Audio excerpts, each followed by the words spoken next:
Bournemouth fans, and welcome to Cherries Red Army YouTube channel. And it's episode 4 in the series of the Afc Bournemouth Best 11, the Eddie Howe years. And in this video, we're going to complete the defence and discuss the left back with 2 new guests. And you can also check out the other episodes where we field the goalkeeper, right back and centre backs. Make sure you give this video a like. We'll really appreciate that. And also subscribe to the channel and help us get to 500. But let's get my 2 new guests on. Let's do episode 4.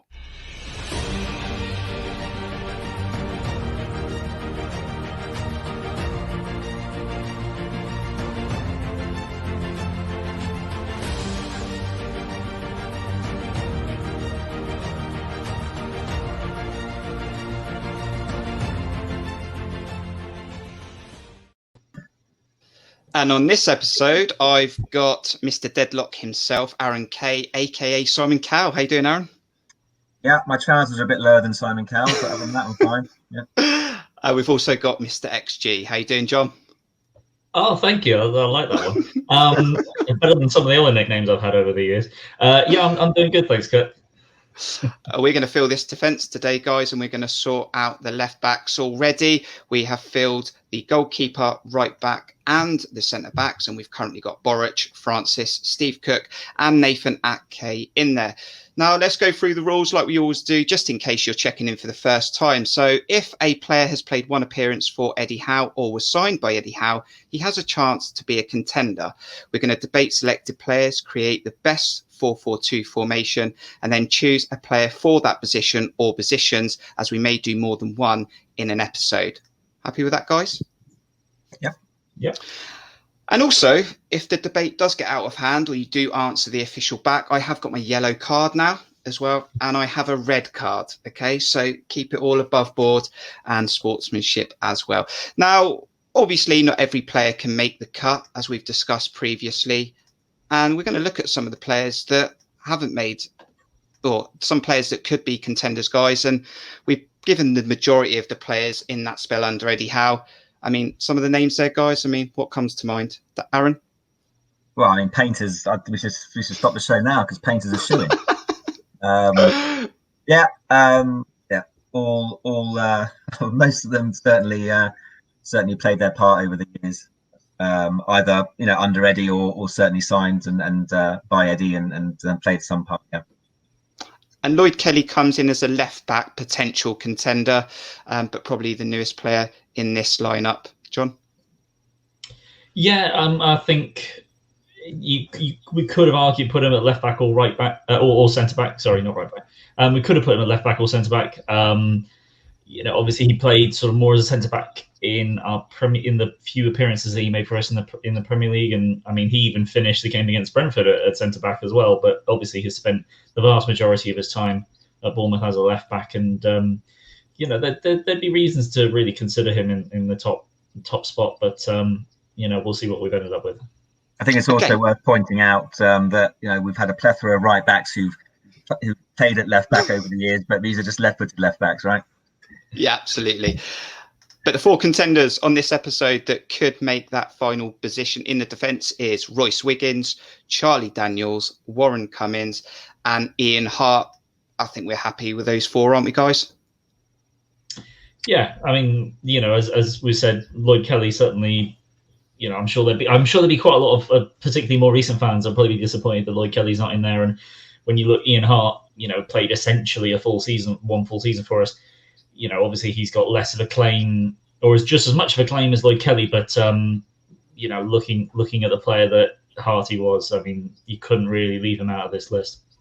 I also think Lloyd Kelly, he consistently got right left back towards the latter end of last season, but up until then, as John said, he played centre half, left of a centre 3, alternated with Diego Rico, also got a mention as well. So he never really nailed that place down. Whereas those other 4 that we've chosen at the time that they were with us, whatever reason, they were in a consistent run of games at left back. Steve would be gutted that Diego Rico hasn't made the cut. He's going to be livid. My phone's going to be off the hook once this is released.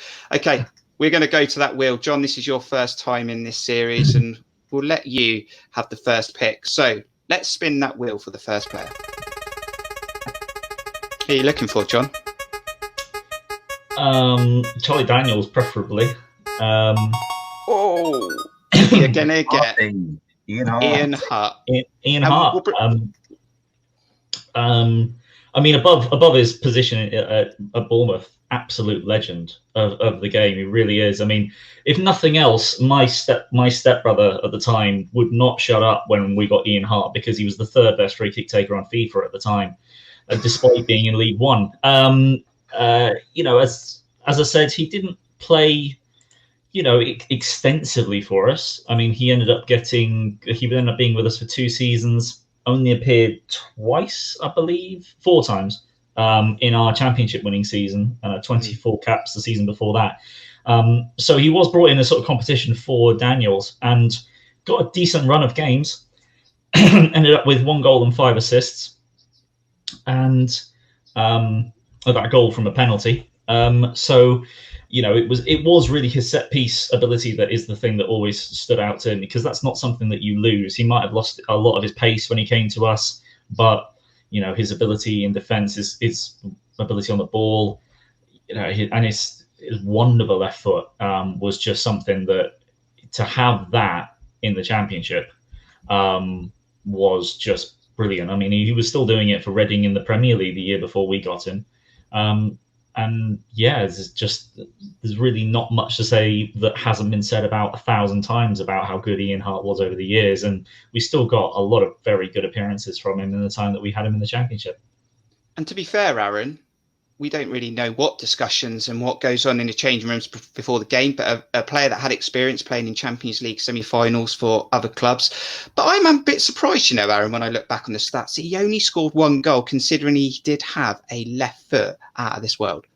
Yeah, I was actually at Birmingham when he scored that goal. And you're right, with the ability he's got, should have had more from him. Remind me, he had a good run in that 13-14 season. I think that's when Charlie Daniels was injured. Ankle probably.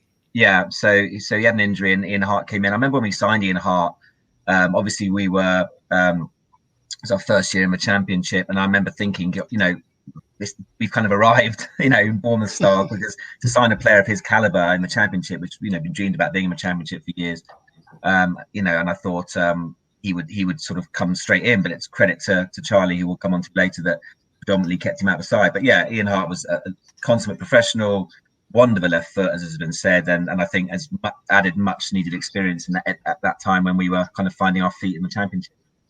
That's Ian Harte then. 3 more to go. Let's go back to that wheel. Let's spin the wheel for you, Aaron.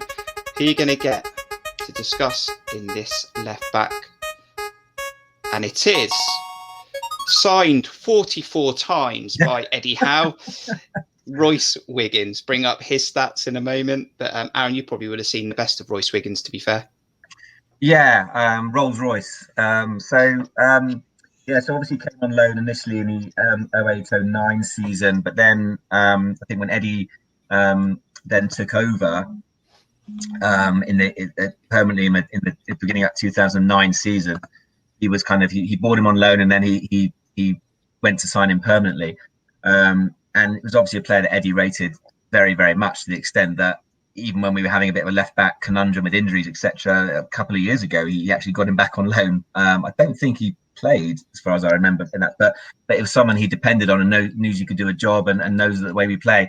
Yeah, at the time, Rhoys Wiggins again had a brilliant left foot, predominantly obviously in the lower leagues for us.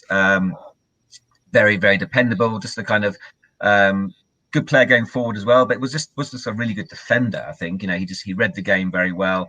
Not the tallest, so not the strongest, but just really solid left foot, and was up and down that left side with a really good engine, and played his part certainly for our rise up. So in the League One days, predominantly there, that's where he played most of his appearances, and I think then obviously it did end on a bitter way, and there was some bad blood there, and he got some boos on when he came back, returning to play against us, but that's just football at the time, I guess. I was very upset to see him go, because I really, at the time he was very highly rated, and I really was very fond of him. Yeah, in that last spell, as I said, I don't think he made one appearance. I think he have a couple for Sheffield Wednesday or Birmingham or something, John? Yeah, he came in 2015 to start the 2015 I think. 16, yeah.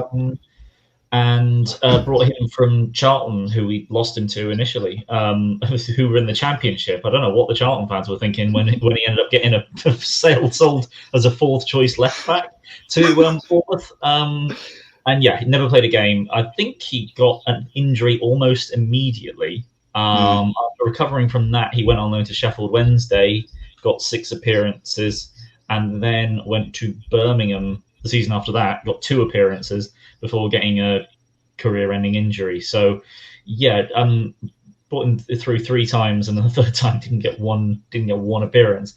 But across his first 2 spells with us, helping us out, getting out of League 2, and then was with us for a season in League 1. I remember at the time, as much as I wasn't the avid Bournemouth fan I am now back then, but I do remember at the time Bradley. Why do I keep saying Bradley? On your bike, calling him Bradley. I looked him up before, and I was like, why am I getting a cyclist coming through? Oh God, of course, it's Rhoys. He's got a gold medal. Yes, exactly. A yellow jersey. When there was news of Rhoys getting sold to Charlton, being a bit peeved, let's say, at the time, and especially as Charlton, I think, were buying the league at that point. Who else was it? Was it Danny Holland that they bought from us? All I was going to say is you mentioning Bradley. You mentioning Bradley looks like he took you off track. Was it too soon? Oh dear. Yeah. No. Okay. But shall we move on? Shall we? I was just going to say, the last thing about him was he took over again from someone we're going to come on to soon, Warren Cummings, who again was a real legend at the club. So, I mean, I'm going back obviously further, which we haven't mentioned because they weren't signed by Eddie. The likes of Neil Masters and Jamie Vincent. We've had some incredible left backs over the years, so that's why this category, is a really strong contender. And talking of another player, just very quickly, who didn't make an appearance was Joe Bennett, I believed, that we signed as well under Eddie Howe. But there we go. Back to the wheel then. And we've got 2 players that are probably going to be right up there to fill that left-back position. It's over to you, Aaron. You're going to get Charlie Daniels or you're going to get Warren Cummings. It's coming around for you there. And it is a player that we got twice, I think, from Chelsea. And do you know what? A little story here, Aaron, for Warren Cummings is he broke his leg, didn't he? Or he broke his foot in one season. And I was shopping in Asda like you do, not really concentrating, and ran my trolley into someone.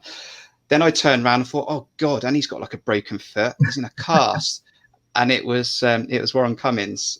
So he hopefully he forgives me. But over to you, Aaron, Warren Cummings. Yes, he obviously came on loan initially in the 2000 and 2001 season and then went out on loan to West Bromwich Albion. And I remember thinking at the time, I was quite gutted because I thought he might permanently sign for it.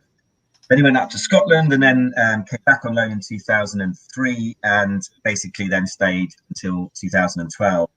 And he obviously was a big part of our League Two playoff win against Lincoln in that 2003 season under Sean O'Driscoll. So it's one of those situations here whereby he didn't actually play a huge amount under Eddie, but he was obviously still there and playing a small amount of games after Eddie took over. So this is why it still counts. So the dominant part of his career with us was certainly pre-Eddie Howe. And again, in sort of the League One days. But Warren Cummings was such an infectious character, a real joker in the changing room, a real wind-up merchant. But again, it's similar to Rhoys Wiggins. He was just brilliant on that left. Made that position his own for the best part of 9 years, aside from here and there. And good temperament. Again, I'm not sure how many goals he scored. I don't remember him scoring a huge amount of goals for us. About 6. 5 or 6. But put in good corners and just as I said, just was the epitome of our us back then. And the fact that he was just such a consistent player and stayed with us for so long, he kind of made it his home and was really settled here. And yeah, great infectious character. I think obviously once Eddie arrived, he was still around until 2012. But the player we'll come on to next kind of took over the berth, and then Warren obviously had to go elsewhere, and that was the end of his Bournemouth career. But he didn't actually come to the end of it. But the best of him certainly in that kind of mid noughties era. Stephen Purchase on the other side. Another one of those players as well, John, that once their career ended, it was clearly someone that Eddie trusted, still at Bournemouth, I believe, as well, but was part of that backroom sort of connection that Eddie had with a lot of ex-players. Yeah, I wasn't actually aware that Warren Cummings was part of the backroom staff. It doesn't surprise me at all. I'm surprised there's not more, to be honest, with Eddie's record of making sure that ex-players are involved somewhere along the line. But as someone who didn't really get to watch Cummings all that much, the thing that I do remember very much is just how much of a character he was and how much of a character he came across as. Very much a joker. And I can imagine how much fun he was.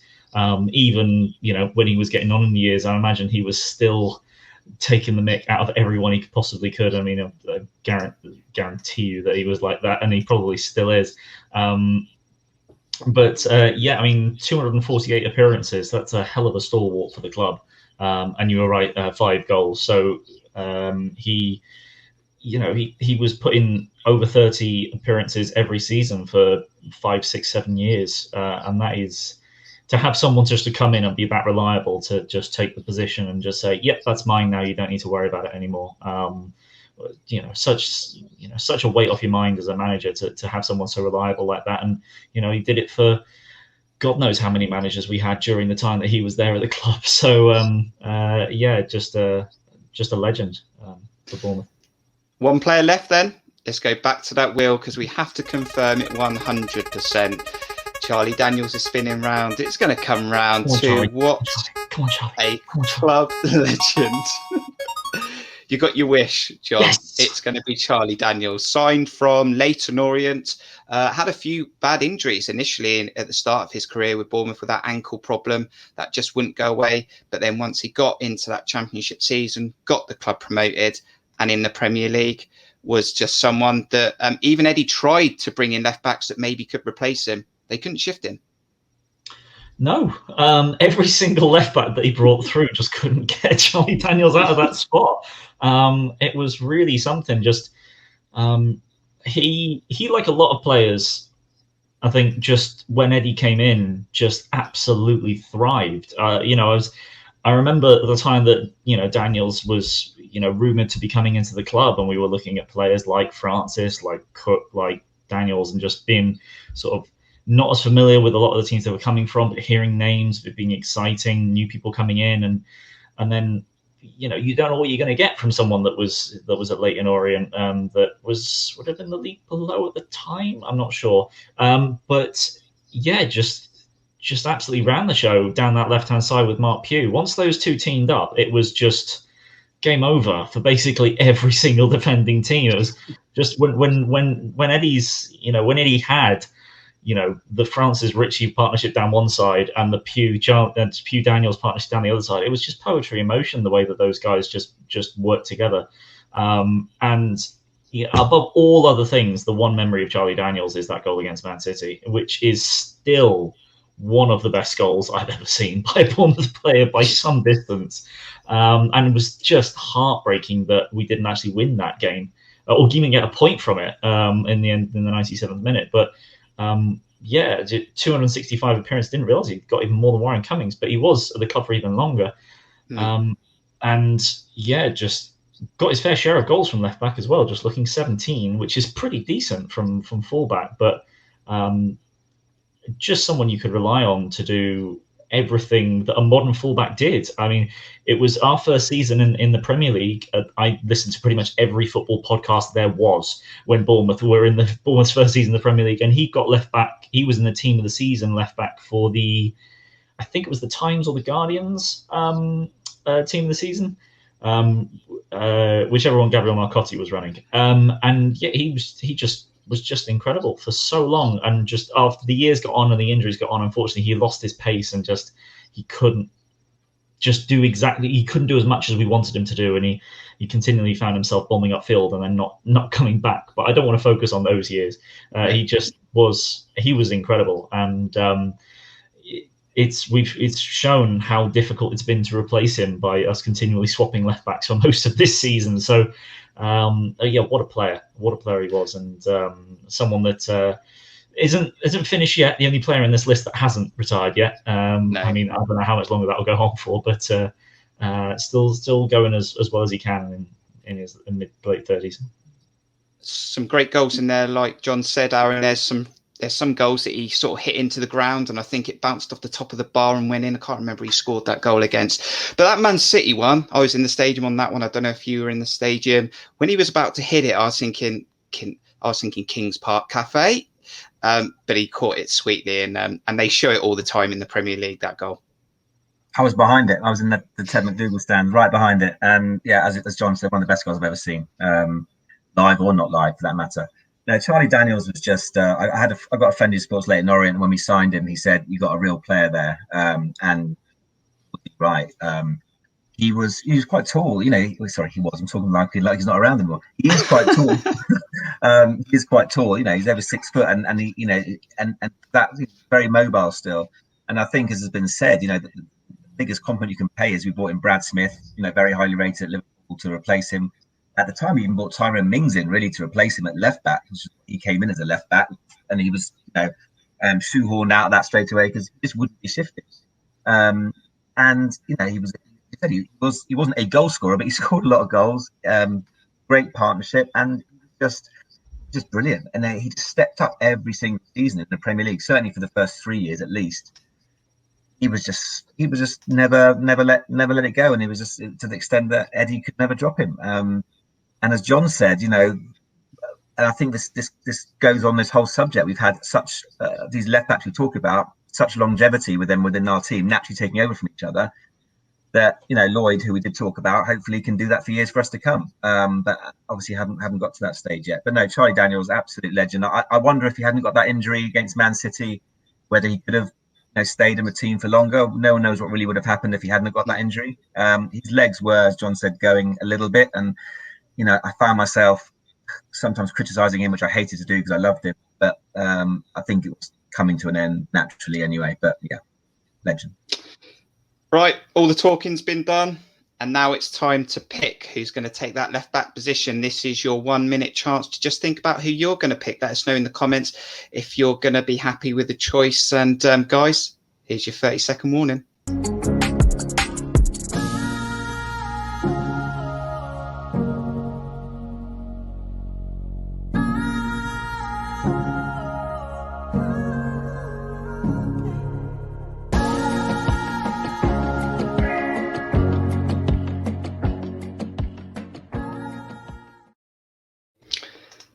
Okay, John, first time in the series, episode left back. Who are you thinking is going to take that slot for yourself? Well, I mean, when we were coming up with names, there was only two that I was ever thinking was really going to take it, and that was going to be Cummings or Daniels.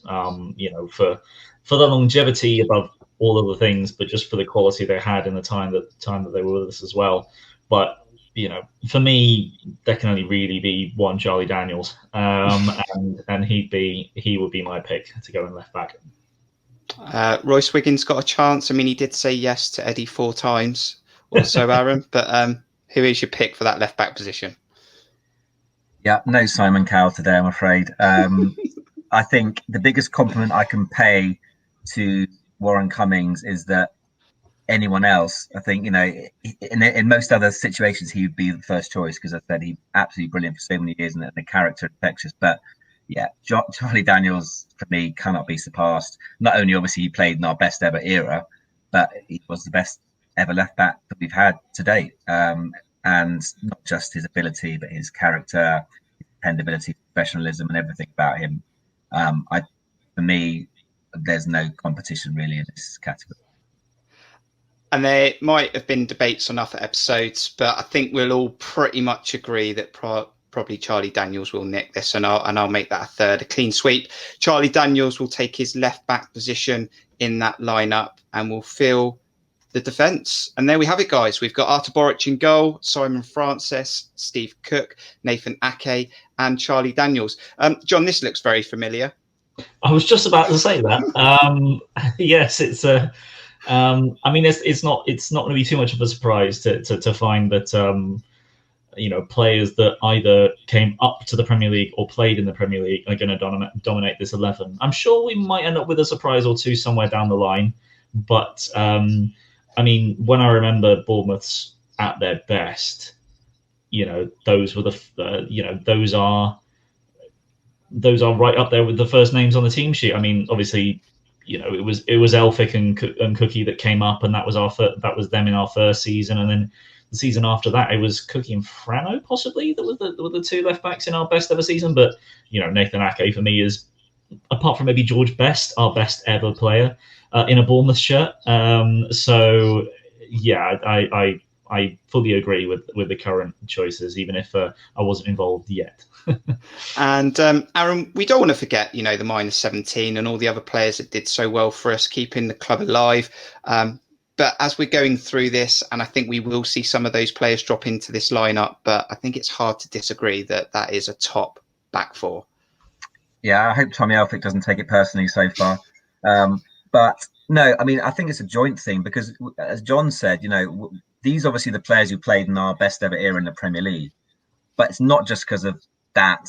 They've got the character as well. The likes of Daniels, Francis, Cookie, not prima donnas in any way, shape or form.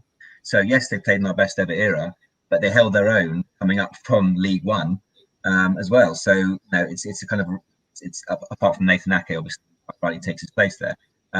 So I don't think anyone could accuse us of just going for the best players in the best era, because their characters also put them up there as obvious choices. Aaron, thanks for joining me on this episode. Really wanted to bring the Simon Cowell image out again, but you didn't lay it on the line for me this time. I'm sure there'll be some deadlocks in future episodes, but thanks for having me. Mr. XG, John, thanks for joining me on this episode.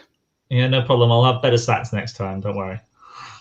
And thanks for you, the Cherries, for checking out this video. Episode 4 is done then, and the defence is built in episode 5.